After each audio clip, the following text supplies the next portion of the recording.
Yes, ikaze dasanzwe reka ndabaramutse ndabaye namwiriwe bivanye naho muhere cyangwa bivanye n'amasaha murabiye ko ikiganiro cacu nizere ko weekend yagenze neza nizere ko n'umwaka mushasha mawuhimbaje neza ni ku munsi wa mbere igenekerezo ya kabiri ukwezi no kwa mbere 2023 bavyumvikana ko twibereye mu mwaka mushasha nizere yuko byagenze neza abo bitagenze neza nabo reka ndabipfurize Imana ibandanye ibagirira neza nuko ikiganiro n'ikinkino kuri plateau za Gitega Entertainment TV ngiye kwa mugishikizwa na Joel Visi muramaze kwa mubimenyera turaza guhera muri Limited Women's League abona ko bari bageze ku munsi wabo igera ku munani ku munsi w'inkino bavyumvikana turaza kurabira hamwe uko bagiye baratsindatsindana ndetse turaza gusha muri playoff abona ko rukino game 3 baza kwa bari mu kibuga natwe turaza kuba tubigaruka ko turabe uko bagiye baratsindatsindana imigwi nka Remesha ndetse na Jimukana babikora neza ndetse turaza kunyerukira ku mugane wa Afrika aho tuza kurabira hamwe ibigenda bivugwa na cyane muri izi nkino za Shane 2022 igiye kuba itangura mu kwezi muri kuno kwezi igenekerezo rya 13 gushika igenekerezo rya 4 hariya mu gihugu ca Algeria niho hazoba habera rino higanwa ndetse tuzokurabira hamwe ku mugabane wa Buraya hino tuza turangiriza ibigenda bivugwa hirya no hino ndetse n'inkino zabaye muri no weekend iheze reka nongenda baha ikaze kuba dukurikirana nenge kubaha ikaze muri kino kiganiro cacu aho ubona ko tubibutsa gufuna subscribe ku batarabikora ndetse n'ibyumviro bya muri commentaire tuba tubikeneye nuko Limited Women's League kundwi yabugira 8 bari mu kibuga kabisa Etoile du Matin yariko iratsindwa na Buja Queens FC ibitsindo 4-1 cha Etoile du Matin ndetse La Colombe yariko iratsinda uno mugwi wa 11 Etoile ibitsindo 4-0 ndetse uno mugwi Fofila PF yariko iratsinda uno mugwi wa Bonavenir ibitsindo 9-0 Le Lion yariko iratsinda uno mugwi wa Rainbow ibitsindo 8-0 abana bo ntabishasha kabisa intwari kaziza ariko ziratsindwa na PVP Buyenzi kabisa itsinda ibitsindo 5-2 kuri bine by'uno mugwi wa intwari kazi twabira nk'ivyo Fufira PF ya mu kibanza cya mbere n'amanota 20 ndetse Buja Queens mu kibanza cya kabiri n'amanota 20 nyene baranganya PVP Buyenzi mu kibanza cya gatatu n'amanota 19 La Colombe mu kibanza cya kane n'amanota 16 ndetse intwari kazi mu kibanza cya gatanu n'amanota 15 Bonavenir nako Etoile du Matin mu kibanza cya gatandatu n'amanota 12 Bonavenir mu kibanza c'indwi n'amanota 7 Lilione mu kibanza 18 n'amanota 4 11 Etoile mu kibanza c'icenda n'amanota 2 nayo Rainbow mu kibanza ca 10 mu kibanza cya nyuma n'amanota ubusa umwenda ubitsindo 117 byose by'uno mugwi wa Rainbow nuko twababwira nk'ivyo muri Limited Women's League playoff mu mpira w'amaboko basketball 2022 game igira gatatu ubona ko urunani rwako ruratsindwa n'umugwi wa Remesha amanota 82 kuri 78 ndetse Dinamo yariko iratsindwa na Jimukana amanota 77 kuri 70 y'uno mugwi wa Dinamo inkino zabaye ku munsi wa gatanu rumwe rwabatangwa igihe cy'isaha 10 zo kumugoroba ndetse urundi nagoza rwabatangura igihe cy'isaha 1 z'ijoro kuri Departement des Sports ahasanzwe habera izo nkino za basketball mu gisagara ca Bujumbura aho ubona ko ari demi finale urukino gira gatatu muri zino nkino za playoff 2022 na kabiri twababwira nk'ivyo reka tunyereke mu mugane wa Afrika aho ubona ko ibigenda bivugwa hiryo nari ino championnat d'Afrique des Nations kubakinyi bakina mu championnat iwabo ubona ko igiye kuba itangura igenekerezo rya 13 kwezi kuno kwezi kwa mbere gushika igenekerezo rya 4 ibigenda bivugwa hiryo no hino ni Ghana aho ubona ko Federation Ghana canke ishira ry'umupira w'amaguru mu gihugu ca Ghana najaje kubagirukana abasore babiri bari bahamagawe muri uno mugwi serukira gihugu w'igihugu ca Ghana ko bakinyi bakina iwabo Bright Ajay ndetse na Evans Ose Uwusu bana baje kuba birukanwa n'ishira ry'umupira w'amaguru baza kuba babakura mu rutonde rw'abazoserukira uno mugwi serukira gihugu ca Ghana mu kwitabira zino nkino za Shane ariko bakaba baje kuba basubirizwa na bana basore babiri ni Sulaji Seidu ndetse na Maxwell Arthur nibo baje ko basubirira abana basore babiri baje kuba birukanwa aho ubona ko ishyirahamwe ry'umupira w'amaguru rya Ghana baje ko bavuga yuko bano basore Bright Ajew ndetse na Evans Oseu ubusu baje ko bavuga yuko ngo batari ku rwego rwo gukina rino higanwa na cyane ko ubona yuko baraba bakinyi bakina mu mahiganwa iwabo twababwira nk'ivyo. Senegal yaje kuba ishira ahabona abakinyi 23 bagiye kwifashishwa muri rino higanwa rya CHAN 2023 ni Puppet yao no mumenyereza wabatare uno mumenyereza w'abakinyi bakina iwabo mu gihugu ca Senegal yaje kuba ashira ahabona urutondo rw'abakinyi 23 kuno wa gatandatu igenekezo rya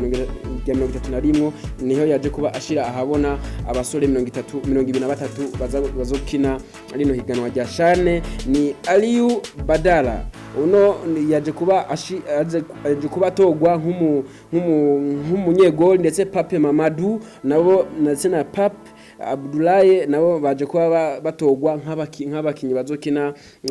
ku ruhande go mwigori inyuma ni yaje kuba hamagara uno Barde ndetse na Sane Tidiane Sidibe Ablaye Deidu Melo Ndiaye uno Sheku Omar Ndiaye Osman Diouf Musa Soge abono n'abazokina ku ruhande rw'inyuma ndetse ku ruhande rwo hagati ni Lamini Usmani Jabril Selinye Sibaye Ngom Elimane Sise Musa Ndiaye abo nabo bazoba bakina ku ruhande rwo hagati Musa Kante Malik Mbaye Papa Amadou Diallo Sheikh Ibra Diouf Raymond Dieme Nduwo wana nabazo bakina ku ruhande rw'ubusatirizi nibo bana basore yaje kuba ahamagara uno mumenyereza Puppet yao yaje kuba ahamagara nk'abakinyi bazo kwifashisha muri higanwa rya CHAN 2023 rizobera hariya mu gihugu ca Algeria. Nibyo twababwira ndetse Tunizi Jalel Kadri uno ni boss uno yahora umumenyereza w'igihugu ca Tunizi ariko yaje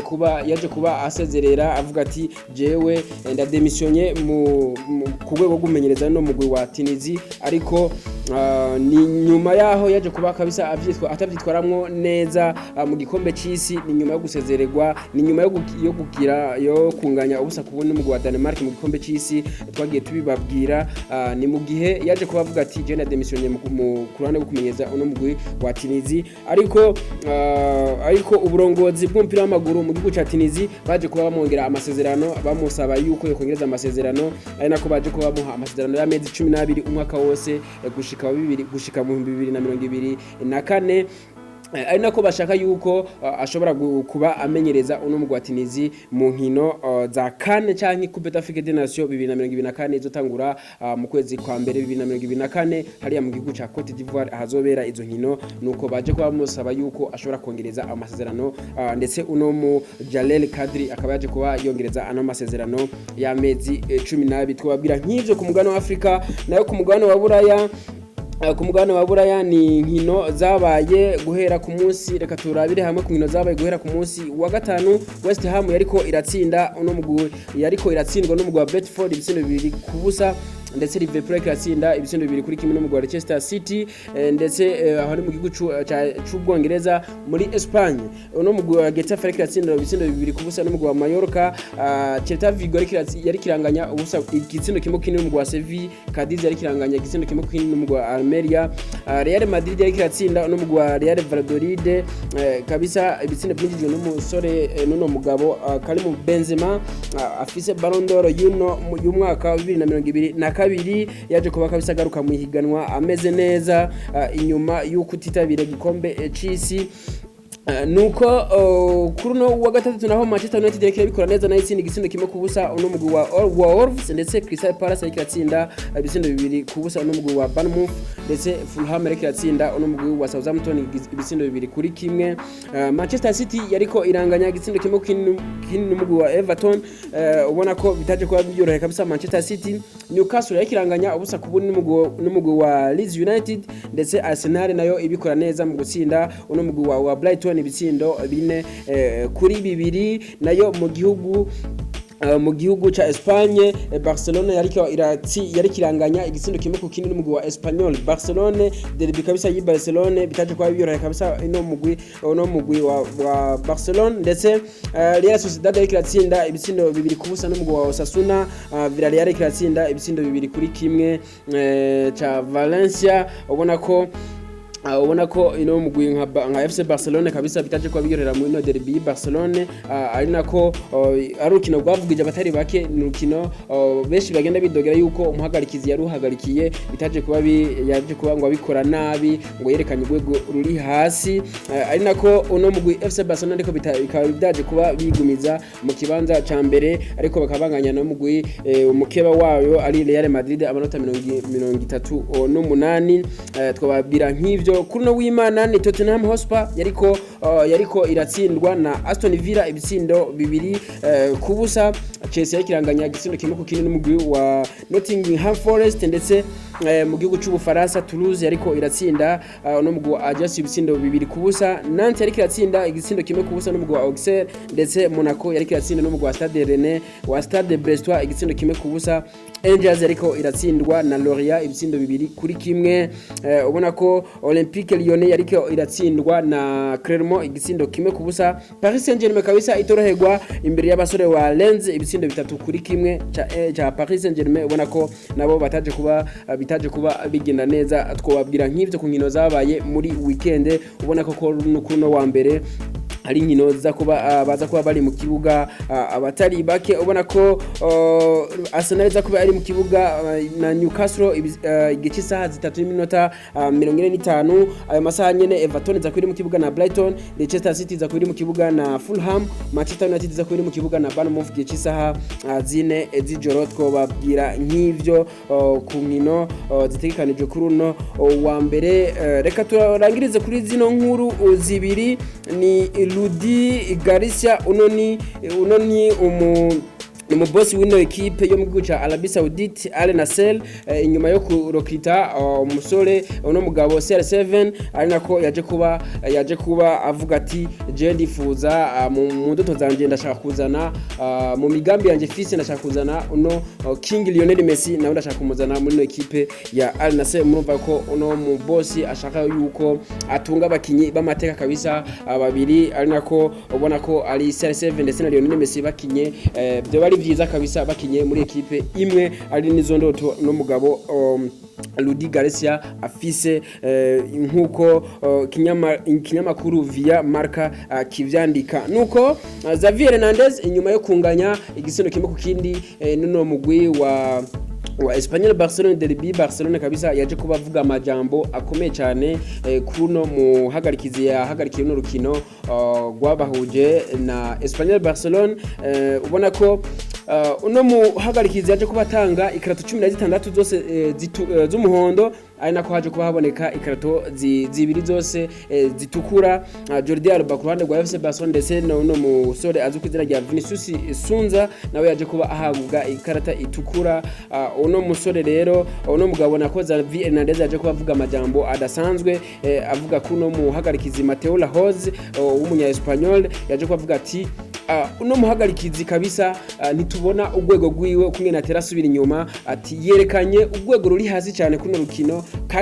kandi ubona yuko yari derby idasanzwe mu gihugu ca Espagne ndetse mu gisagara ca Barcelona. Avuga ati kabisa ntibyari bukwe kugenda uku, ati ikarato nk'izi zishika kuri 16 ni ibintu biteye isoni, ni ibintu vyerekana yuko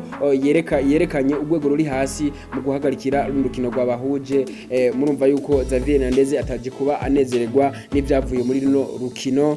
na cyane yidogera uno muhagarikizi Mateo Lahoz w'umunya Espagne. Nuko ndabashimire cyane mwebwe mwese mabanye natwe muri kino kiganiro. Ndabashimire cyane mwebwe mwese mudasiba guheba ibyo murimo mukaraba ibiganiro byacu. Nizere yuko mubandanya